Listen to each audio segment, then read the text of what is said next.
This piece contains depictions of physical violence, psychological harm, and emotional distress. Listener discretion is advised, especially for those sensitive to trauma, abuse, or intense conflict.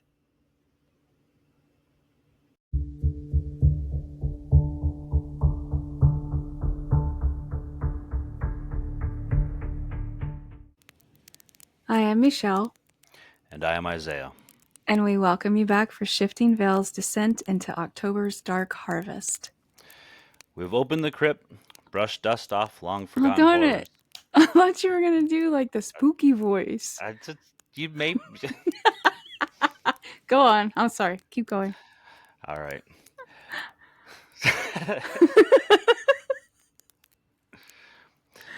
All right, I'll try it out. Okay.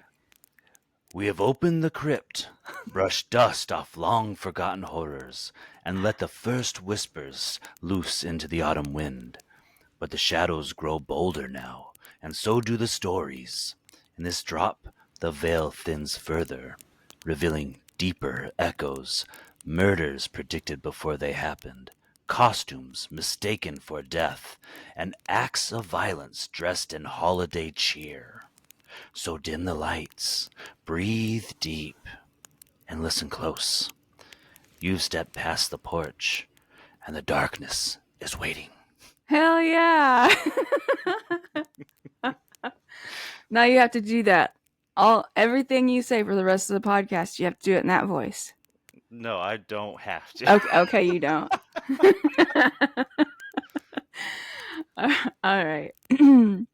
In the waning days of October 1979, Southern California was cloaked in the usual autumn haze, dry winds, rustling leaves, and the eerie anticipation of Halloween. But beneath the festive surface, a nightmare was unfolding, orchestrated by two men whose names would become synonymous with cruelty, Lawrence Bittaker and Roy Norris. Known to investigators as the Toolbox Killers, Bittaker and Norris were not mere murderers. They were sadists who prowled the highways in a battered silver van they chillingly called Murder Mac. Their victims were young women, often hitchhikers, lured by the promise of a ride and trapped in a mobile chamber of torment. Inside that van, the pair used tools from a common household toolbox, like pliers, ice picks, hammers, all to inflict unimaginable pain. They recorded some of their crimes, preserving the screams and pleas of their victims as twisted trophies. Their final known victim was 16-year-old Shirley Ledford. On Halloween night, Shirley had been at a party in the Los Angeles suburb of Sunland. As she left, she accepted a ride from Bittaker and Norris, perhaps trusting the older men, perhaps unaware of the van's reputation. What followed was a descent into horror. I actually think one of the things I read was either Bittaker or Norris used to frequent the cafe that Shirley worked at. So because she was familiar with them, she thought that it was, she trusted them just to get in the van. Yeah. Shirley was tortured for hours, her suffering recorded on audio tape. The killers later dumped her body on a stranger's lawn in suburban Los Angeles. A grotesque. I don't know what that was. Mockery of the holidays, playful scare. It's a mockery of the word. Grotesque. Yeah, her audio tape. I actually found the transcript of her audio tape from court, and we are going to supply that link.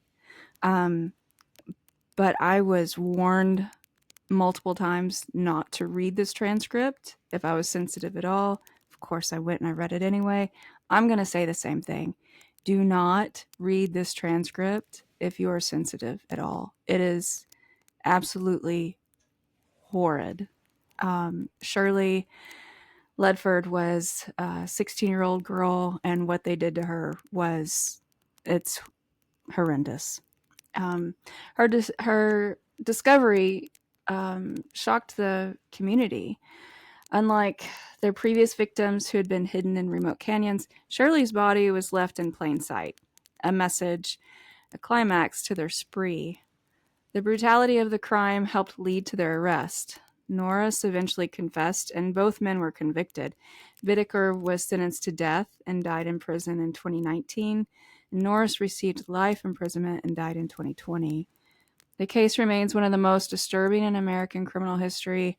Shirley Ledford's murder, committed on Halloween night, casts a long and chilling shadow over the holiday in that community. A reminder that sometimes the real monsters don't wear masks. It's so crazy how much little like how little it takes to gain somebody's trust. You know, if you see them often enough, that seems to be like, well, that's a comfort right there. Mm-hmm. Yeah, you don't know And this person. You actually do not know them. yeah, but yeah, a lot of us do sit there and like, well, like where I work at my job, it's like I see certain people come in every morning, and we exchange pleasantries like, "Hey, evening or morning."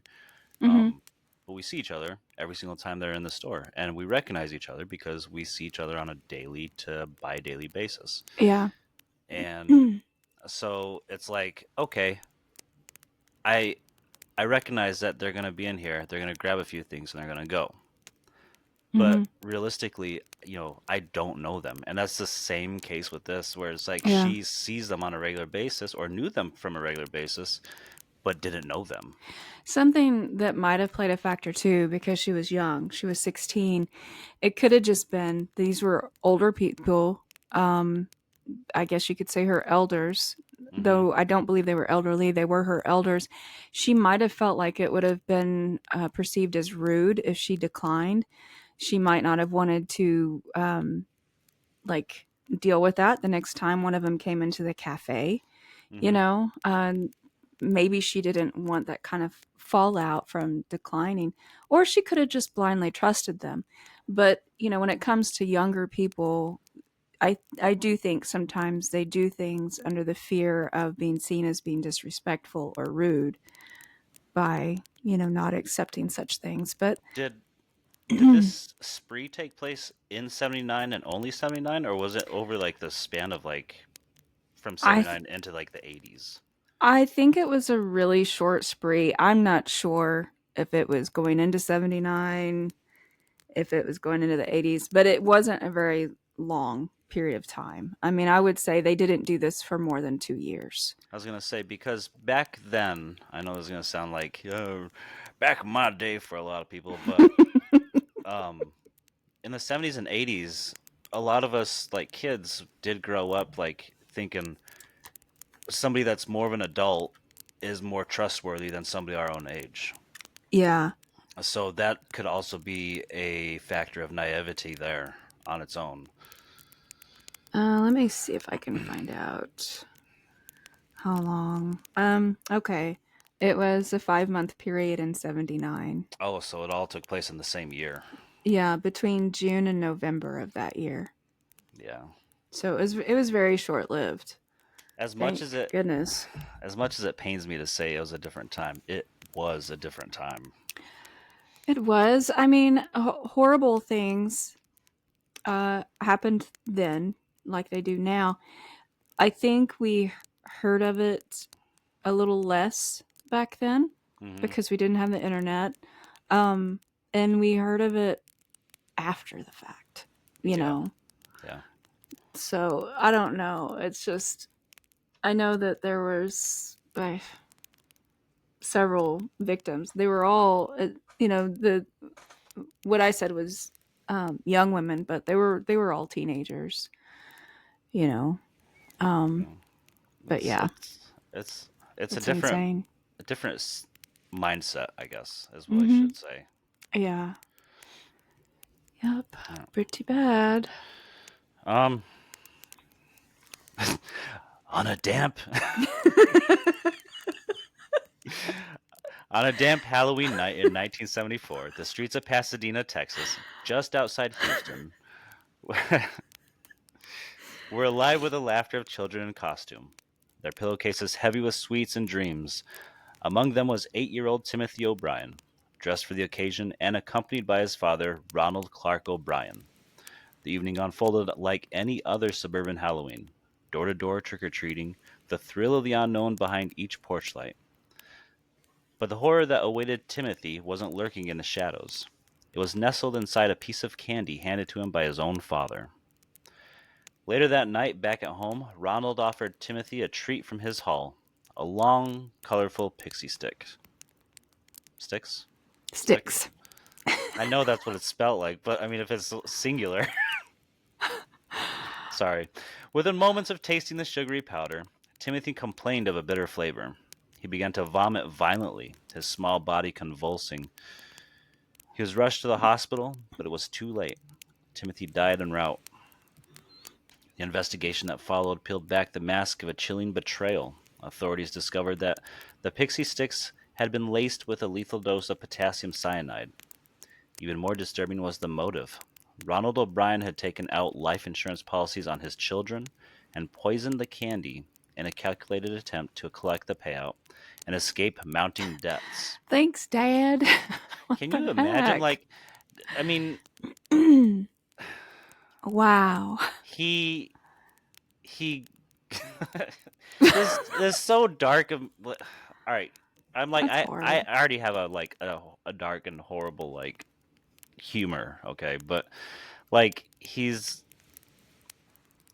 just murdered his children. I mean, his children were Because he costing needed to money pay the too, credit right? card bill. Yeah. So Wow. I don't. I don't know. It's messed up. He had even distributed poisoned candy to other children to mask his intent, but none of them consumed it. They That's good. Then they, have multiple homicides, multiple Ro- murders. I would have been dead. I love pixie sticks. I only ever ate them because Basket Case in the Breakfast Club poured them all over her Oh yeah, sandwich. Breakfast Club. Yeah.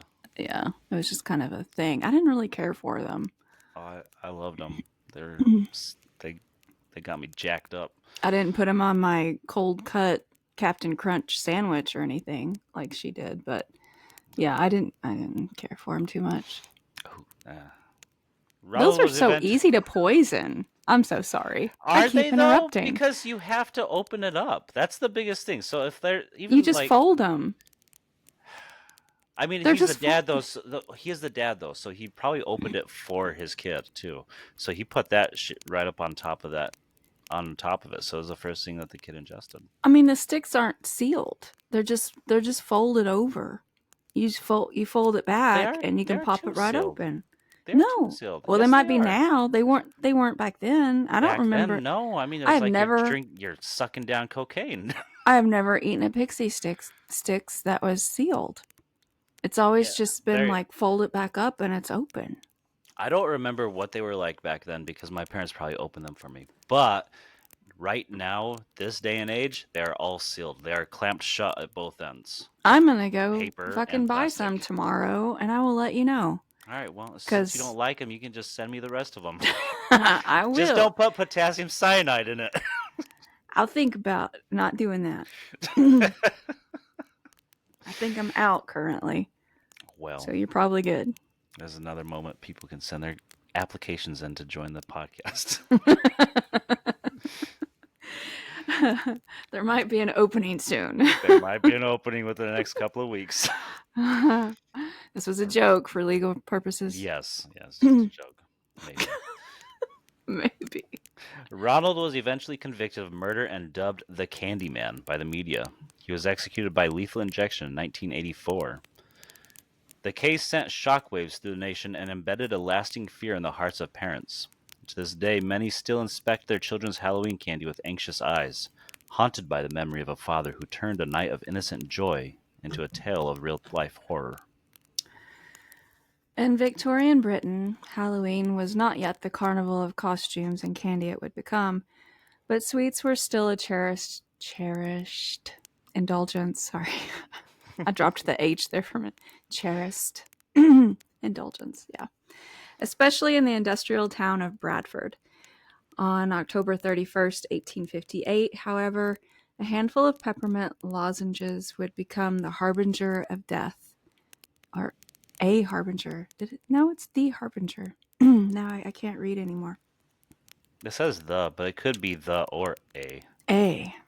They became a harbinger of death, Mm-hmm. turning a simple treat into a public health nightmare that would haunt the nation for generations. I feel like I should be reading this with more weight. Like it's, you know, spooky, scary. It's Won't not. do a spooky, scary voice. I can't. I will laugh and This, it'll all be ruined. I mean, this is just gonna be a whole. This is gonna be uncut the whole way through. Yes. I hope you guys are enjoying this very unedited version of Shifting Veils. This was unplanned, but I like it. um, the man at the center of the tragedy was William Hardaker. Hardaker? Hardaker. I like Hardaker better. A familiar face in the local market, known to customers as Humbug Billy. It's probably what they call me. They see me at Walmart. That day, he had reason to feel pleased with himself. He'd sold 5 pounds of peppermint lozenges. That's a lot. Popular, affordable, and seemingly harmless. What he didn't know was that the sweets he'd proudly offered were laced with a deadly mistake. Earlier, Hardaker had purchased the lozenges from confectioner Joseph Neal, who had outsourced the task of mixing ingredients to a local druggist. In an effort to cut costs, Neal had What? substituted. They're just peppermints. Neal had substituted powdered gypsum for sugar, a common practice at the time. But when the druggist's apprentice went to retrieve the gypsum, he mistakenly grabbed a container of arsenic trioxide. This is not funny. A potent and lethal poison. I'm sorry, this is not Well, funny. what? They're just peppermints, but he's going to a druggist. Yeah, well, yeah. He outsourced for gypsum, which is common, supposedly. It I don't says so, yeah, but supposedly then. I don't know if it still is. I have a peppermint sitting right in front of me. I'm questioning whether I want to put it back in my he's mouth. got all that gypsum. Oh, okay. The arsenic was mixed into the lozenges without question. Hardaker noticed the sweets were darker than usual and haggled for a discount, saving half a penny per pound. He Jesus. never asked why they looked different. That oversight would prove fatal. By the following evening, the streets of Bradford were gripped by panic. Children and adults who had consumed the lozenges began collapsing with violent stomach pain, vomiting, and convulsions. Within hours, several were dead. I wonder why. The death toll rose rapidly, eventually claiming the lives of at least 20 people and sickening over 200 more. The horror of the Bradford poisoning sent shockwaves through Victorian society. The idea that a sweet, a symbol of comfort and joy, could become a silent killer was almost too much to bear. Public outrage followed, and the tragedy led to sweeping changes in British law, including stricter regulations on food safety and sale of poisons. I hope so. Humbug Billy, though not directly responsible for the mix up, became a grim figure in the tale. A man whose penny pinching and failure to question the unusual led to one of the most deadliest mass poisonings in British history. See, and we keep telling you guys to question the unusual. Yes. Yep. Hmm. Question everything, actually. On that Halloween night, the lozenges were handed out like treats, but they carried no joy, only death. And in the shadow of Bradford's gaslit streets, the sweet scent of peppermint became forever tainted by the bitter sting of arsenic. What a awful aftertaste. I know. Bitter, I think they a, said. a bitter aftertaste. Halloween morning, 1981, as the city of New York stirred to life beneath a veil of autumn fog, a chilling scene was unfolding behind the closed doors of a Manhattan apartment. Inside, 39-year-old Ronald Sisman and a 20-year-old Elizabeth Platzman lay dead, brutally beaten and shot. Their home ransacked, their lives extinguished in a storm of violence that seemed to defy reason. But what made this murder truly haunting wasn't just its brutality, it was the fact that someone had predicted it. And not just anyone. David Berkowitz, the infamous Son of Sam serial Son of killer, Sam. was locked away in the Attica Correctional Facility, a fortress of concrete and steel in upstate New York. Known for his cryptic ramblings and claims of demonic influence, Berkowitz had long been dismissed as delusional. But sometime before Halloween, he made a chilling statement. A horror would occur in Manhattan, carried out by a cult. He described the victims, the timing, and even the layout of the apartment where it would happen. Authorities brushed it off. Berkowitz had a history of bizarre claims, talk of satanic networks, shadowy rituals, and conspiracies too wild to entertain.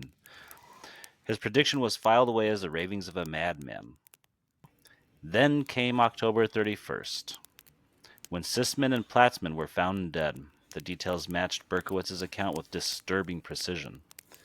The apartment layout, the method of killing, even the suggestion of ritualistic elements, all eerily aligned with what Berkowitz had described. According to Reader's Digest, the killer had not only known the space intimately, but had struck with a purpose that felt orchestrated, not random. The case was never solved. To this day, the murder remains a spectral presence in New York's criminal history, unsolved, unexplained, and forever linked to the twisted mind of a man who may have known more than he should. Was Berkowitz merely guessing, or was he connected to something darker, something that reached beyond his own crimes? He's pretty good at guessing, if that was a guess. I mean, blind guesses. The Sisman-Platzman murders are a reminder that sometimes the most terrifying stories are the ones that blur the line between madness and truth. And on Halloween morning in 1981, that line vanished entirely. Yeah, the fact that he was already making like claims and like all of this like feels like so close to home now. Does it? The dark shadowy networks and stuff like that. Like, yeah. There's so much Honestly, stuff in plain view but behind curtains. I really I never looked into Berkowitz too much. I remember my parents talking about him whenever I was a little kid, you know. Back in the But I never 80s, they had really, a yeah, movie. I never really knew much about him, never looked into him. I think what what is in this episode is probably the most I've ever looked into him. I do find it curious, like what other things did he ramble about? You know, Mm-hmm. um, were there other things he predicted? Were there the things that maybe he had inside knowledge from, like within prison? You know, Yeah. I mean, because I mean, I think people would be a fool to think that people in prison don't have access to people on the outside because they absolutely do. Right. I mean, you can murder on the outside from the inside.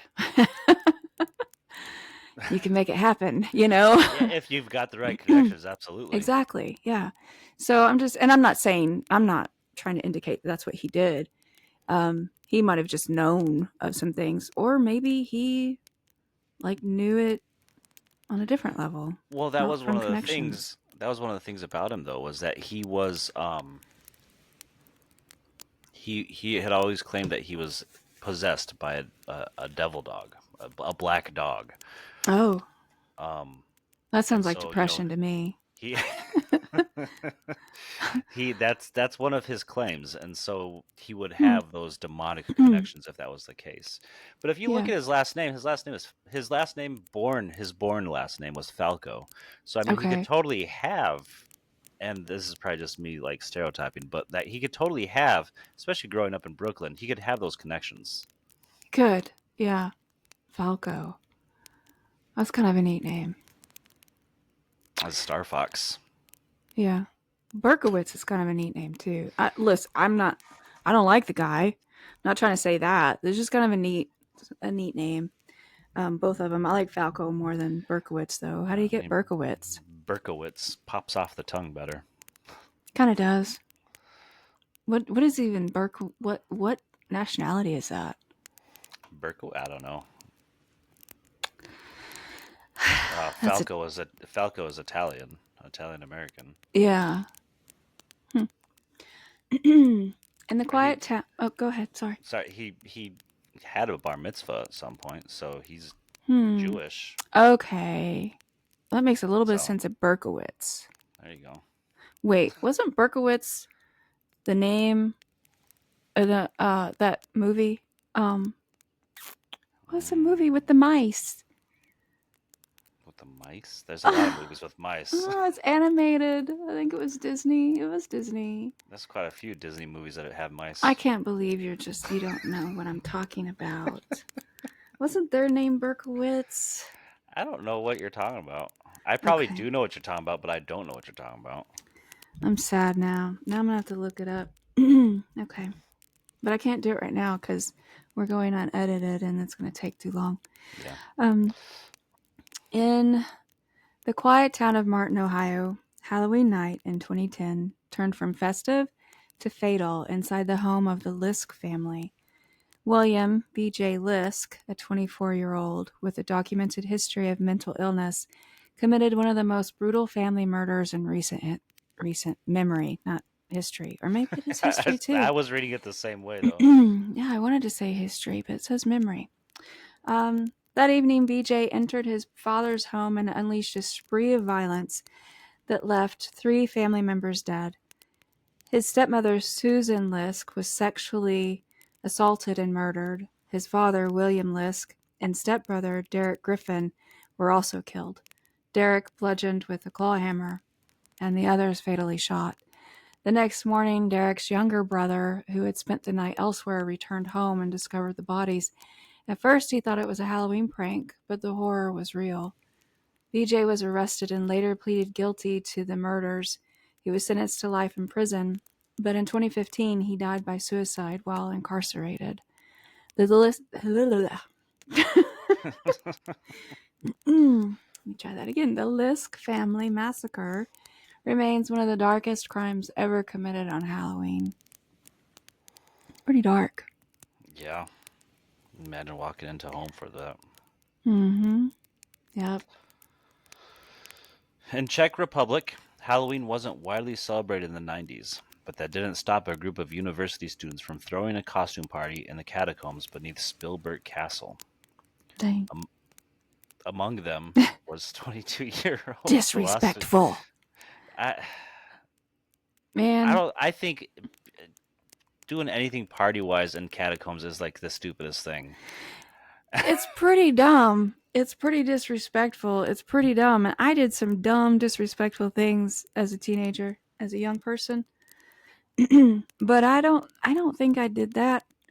Um I mean, if you're asking for something, that's a good thing to do, is to go throw a party in a catacomb. I always tried, and I was always taught this because I lived on the streets a lot of the time in my life. There's a lot of time when you just respect the dead. Yep. Simple and plain, simple and plain. For a lot of reasons. Among them was 22-year-old philosophy student Marek Novak, dressed as a hollow man. His costume made of translucent plastic and mirrors, designed to reflect his surroundings and appear nearly invisible in dim light.